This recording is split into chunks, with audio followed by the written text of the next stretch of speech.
நம்மளோட குடும்பத்தில் இருக்கிற, நம்மளோட வீட்டில் இருக்கிற நம்ம பாட்டியை, நம்ம அம்மாவை, நம்ம அக்காவை, நம்ம தங்கச்சியை பற்றின ஒரு தீர்மானம்.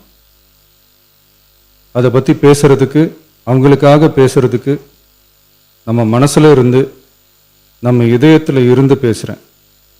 இதுக்கு முன்னாடி இந்த விஜய்க்கு கிடைச்ச இடத்துக்கும், இதுக்கு முன்னாடி இந்த விஜய்க்கு கிடைச்ச இடத்துக்கும் இன்னைக்கு இந்த விஜய்க்கு கிடைச்சிருக்கிற இடத்துக்கும் மிகப்பெரிய காரணமாக இருக்கிறதுல என்னோட பாட்டி, அம்மா, அக்கா, தங்கச்சிங்க தான் மிகப்பெரிய காரணம்ங்கிறத என்னால் மறுக்கவே முடியாது. அந்த நன்றி விசுவாசத்தோட, அப்படி ஒரு உணர்வோடு தான் இப்போ இங்கே நின்று பேசுகிறேன். பெருசாக பணம் இருந்துட்டா ஒரு வீட்டுக்கோ, பெரிய பொருளாதாரம் இருந்துட்டா ஒரு நாட்டுக்கோ பெரிய பேர் வந்துடும்னு சில பேர் நினைக்கலாம். ஆனால் உண்மையாகவே ஒரு வீட்டுக்கோ ஒரு நாட்டுக்கோ எப்போ பெரிய பேர் கிடைக்கும் தெரியுமா?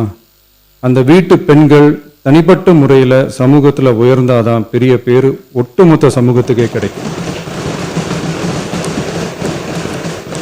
நம்ம தமிழ்நாட்டு மண்ணில் சங்க காலத்தில் இருந்த அன்னைக்கும் சரி இன்னைக்கும் சரி மிகப்பெரிய அடையாளமாக இருக்கிற பெண் ஆளுமைகள் நிறைய பேர் இருக்காங்க.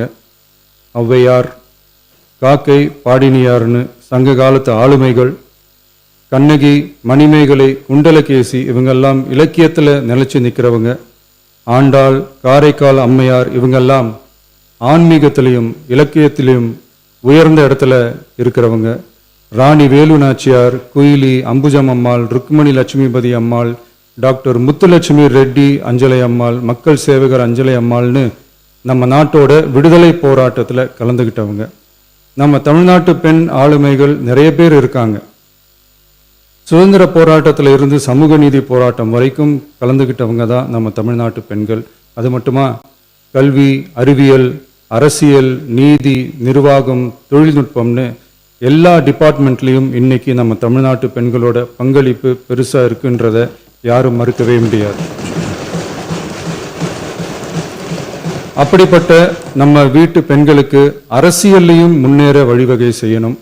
அதுக்கு உரிய இடஒதுக்கீடு வழங்கணும். பெண்களுக்கு இடஒதுக்கீடு தர்றது ஏதோ சலுகைன்னு நினைச்சிடக்கூடாது. சமூக நீதி சார்ந்தது, அரசியல் அமைப்பு சார்ந்தது. மாண்புமிகு பேரவைத் தலைவர் அவர்களே, நம்ம நாட்டோட மக்கள் தொகையில் ஏறக்குறைய பாதி பேர் பெண்கள் தான். அதனால அனைத்து நிலைகள்லையும் பெண்களுக்கு சம அந்தஸ்து வழங்கப்படணும். அரசியலமைப்பு சட்டமும் அவங்களுக்கு சமத்துவ உரிமையை வழங்கித்தானே இருக்கு. நம்ம தமிழ்நாட்டை எடுத்துக்கிட்டாலும் ஆண்களை விட பெண்கள் தான் அதிகம். ஓட்டு சதவீதத்தில் கூட அவங்க தான் அதிகம். ஆனால் அவங்களுக்கான அரசியல் இடம்னு பார்த்தா 2021 சட்டசபையில் 12 பெண்கள் இருந்தாங்க. இப்போ இந்த 2026 சட்டசபையில் 23 பெண்கள் இருக்கிறாங்க.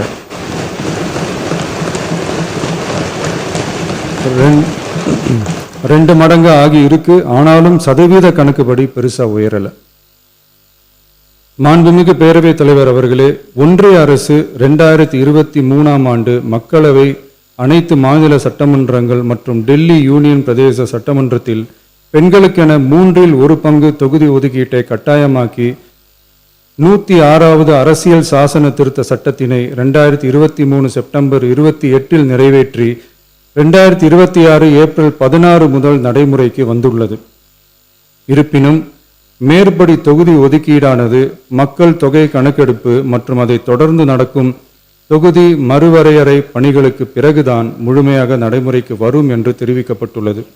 மேலும் ஒன்றிய அரசு 2026ஆம் ஆண்டு 131வது அரசியல் சாசன திருத்த சட்ட மசோதாவையும் 2026ஆம் ஆண்டு தொகுதி மறுவரையறை சட்ட மசோதாவையும் தாக்கல் செய்து 2026 ஏப்ரல் 17 2/3 உறுப்பினர்களில் ஆதரவு இல்லாமல் மசோதா நிறைவேறவில்லை.